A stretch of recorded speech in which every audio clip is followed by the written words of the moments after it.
It was a bright Saturday morning, the kind of morning that makes people wash the cars, wear the best clothes, and pretend life is better than it really is. But not for Kelechi, the self-proclaimed future billionaire of Aber, who at that moment had only 850 nairas in his pocket, a torn slipper, and the courage of 10 lions. He was standing by the roadside at Aber Junction, sweating under the sun like an overboiled yam. Life hadn't been smiling at him lately, or ever, if we're being honest. He had no job, no car, no phone, since his last one was stolen by village people, or so he claimed, but one thing he had was confidence. In fact, he had so much confidence that sometimes even common sense would pack its load and leave him alone. As he stood there dreaming of owning a big company one day, a shiny black Mercedes-Benz GLE slowed to a stop right in front of him. The car alone looked richer than his entire family tree. It glowed, it sparkled, it whispered money, and then, the door opened. Out stepped a lady, tall, fine, elegant, smelling like dollars mixed with heaven. Her skin looked like it had been ironed and polished at the factory of angels. Her dress screamed class, her heels clicked like the beat of destiny. Kelechi's mouth hung open. Jesus wept, he whispered to himself. Who manufactured this one? The lady glanced briefly at him before heading toward the supermarket nearby. Her car key alone looked more expensive than his entire outfit. For a moment, he thought of just admiring her from afar. But then a voice in his head said, "My brother, closed mouths don't kiss fine women." And that was how Kelechi, the broke champion of Aber, decided to approach a lady whose perfume alone could buy him a new life. He quickly dusted his shirt, which was pretending to be white but had turned the color of old fufu. He straightened his slippers and adjusted his collar like a man about to meet destiny. "Excuse me, fine girl," he called out, jogging toward her like a man on a mission. The lady turned slowly, her designer sunglasses reflecting his entire poverty in 3D. "Yes," she said, her tone calm but suspicious, the tone rich people use when a stranger approaches them in public. Kelechi swallowed. His throat suddenly felt dry, but he cleared it and smiled proudly. "Good afternoon, beautiful angel from heaven. My name is Kelechi, but my friends call me Kels.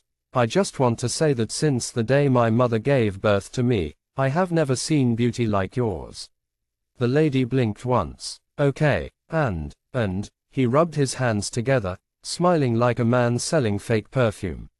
"And I love you." The lady removed her sunglasses slowly, as if to be sure she heard correctly. "You what?" "I love you, Ma," Kelechi said boldly. "In fact, from the moment I saw you, something inside my kidney told me you are the woman of my destiny."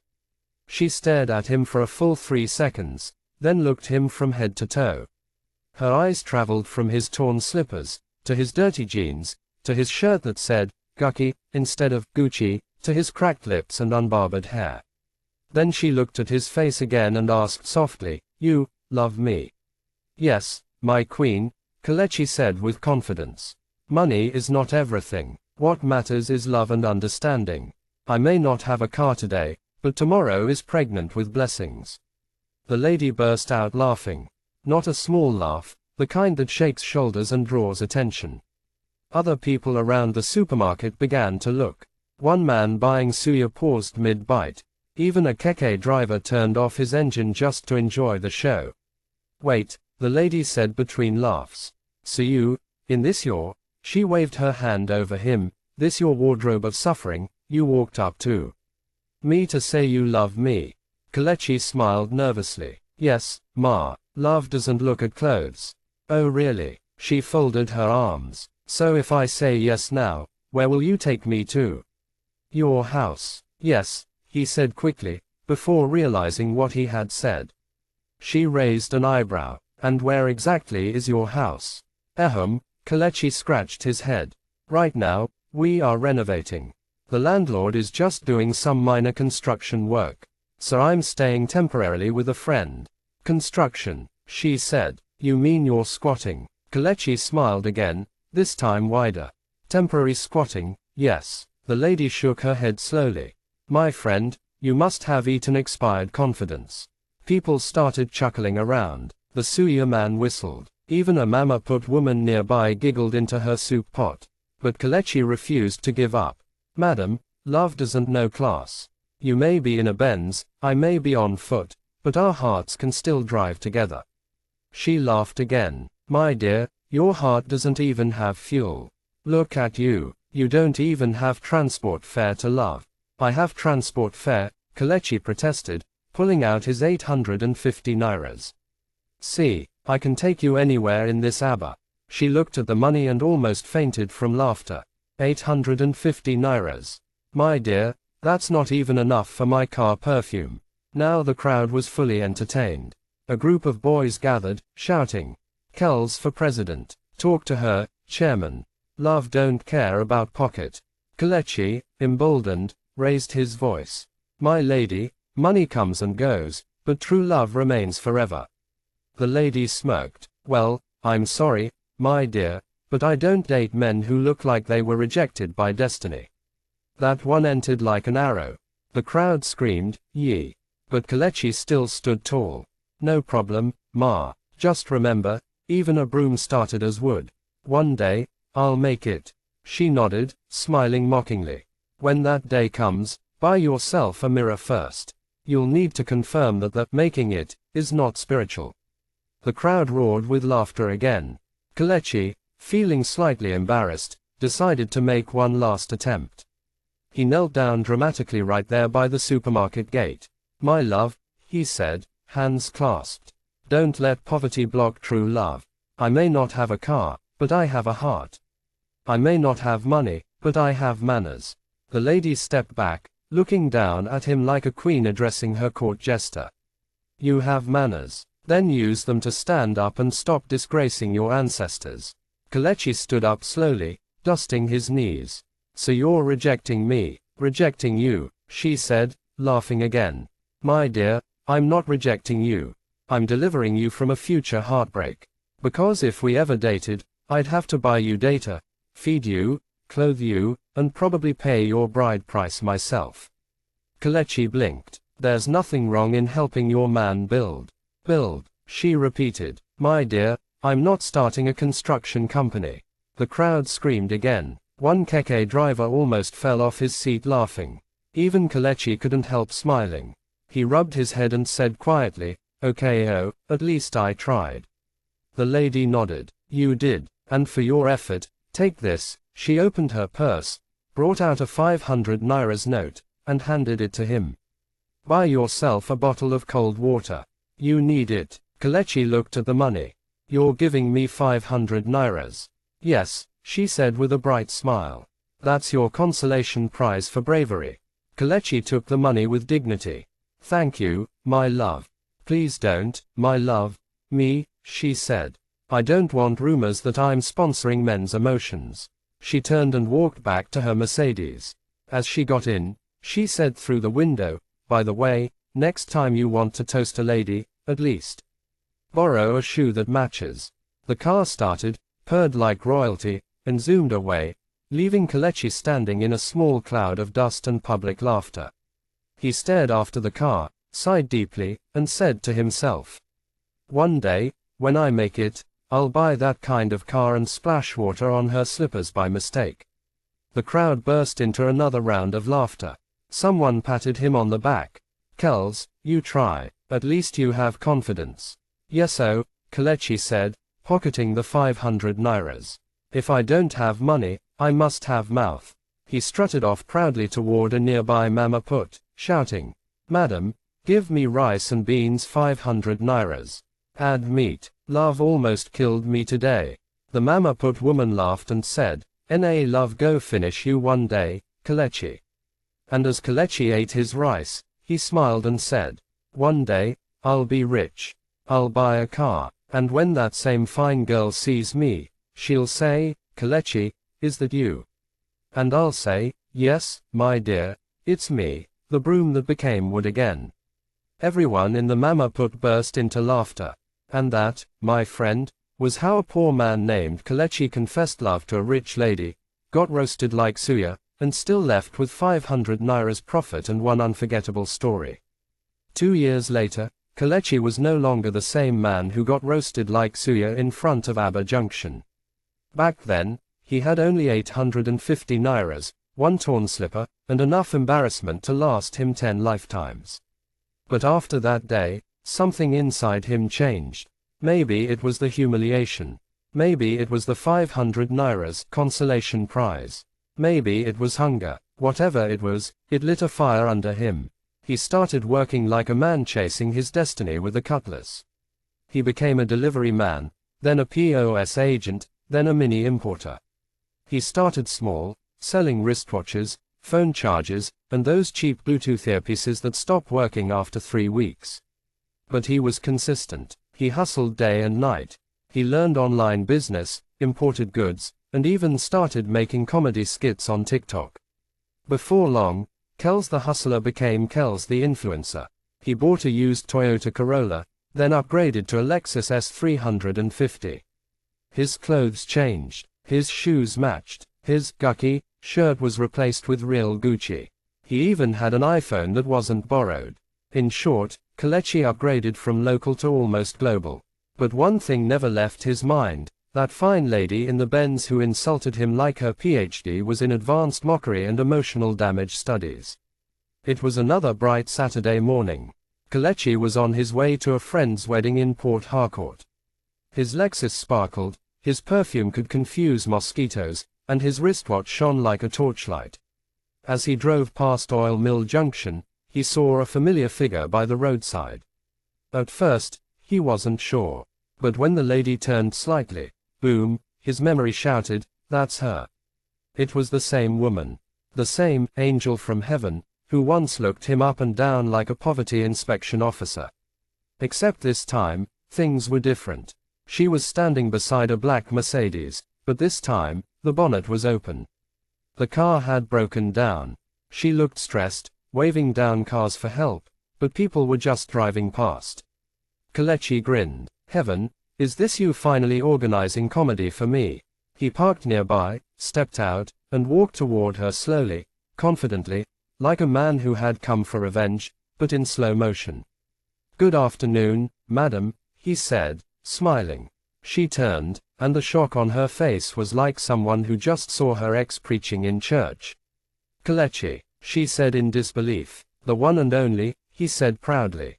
"How life?" For a moment, she just stared. His clothes were neat, his watch glowed, and his car key jingled like melody. "You've changed," she said softly. "Ah, small," Kelechi replied. "Just following the advice you gave me that day, to go and build myself." She looked embarrassed. "Ah, I didn't mean it like that back then. I was just joking."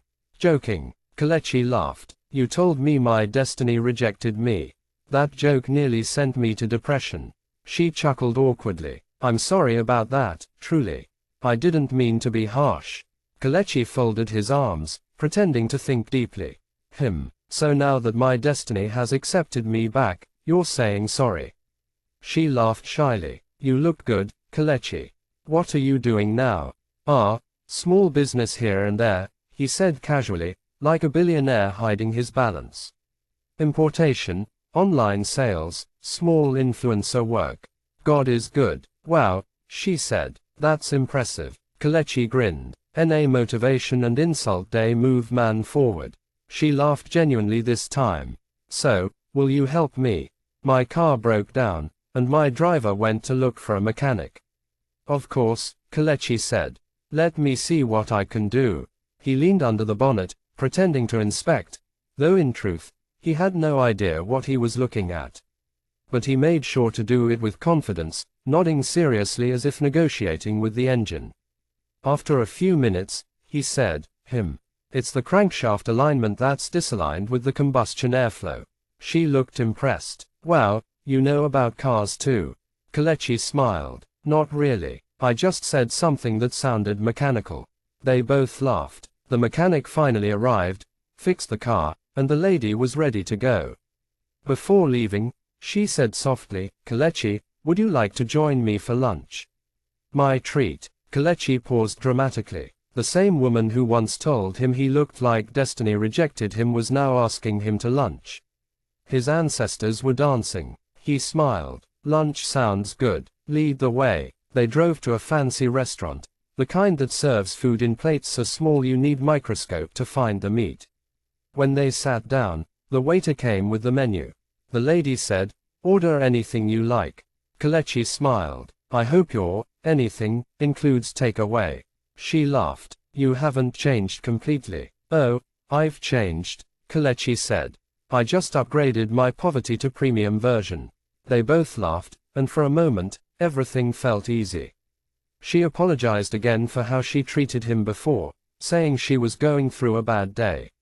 But Kelechi, being the comedian he was, said, "So you took your bad day and used it to beat my self-esteem." That day, even my slippers lost confidence. She laughed so hard she nearly spilled her drink.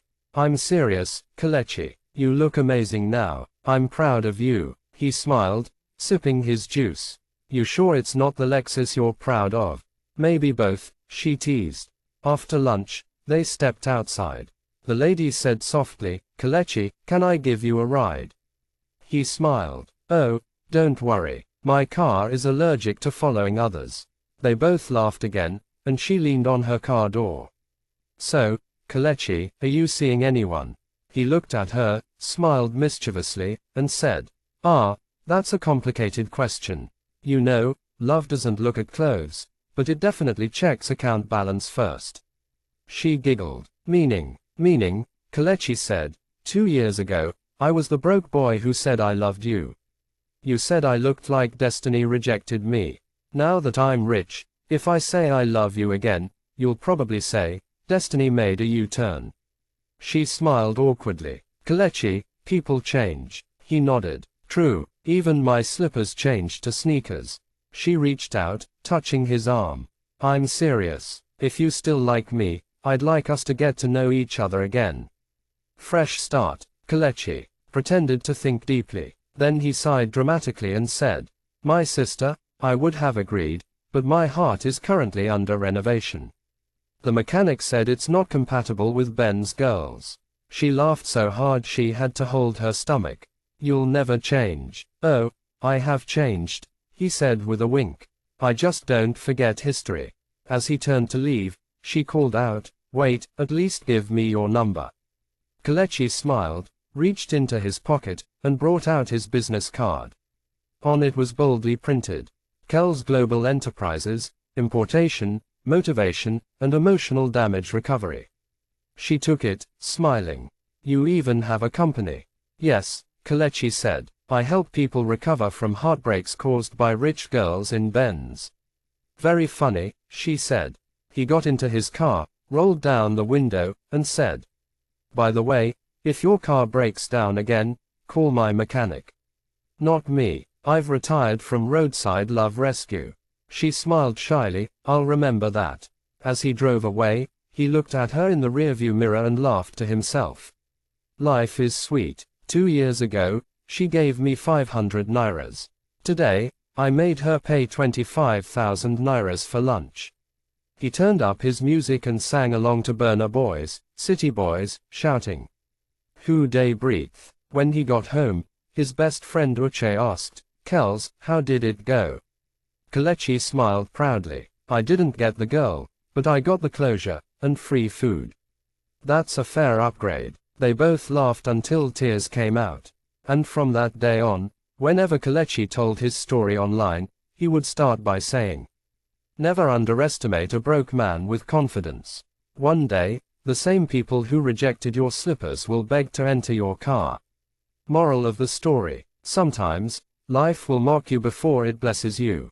But when the blessing finally comes, laugh, don't revenge too much. Just let your success do the talking, and maybe buy small lunch on their wallet.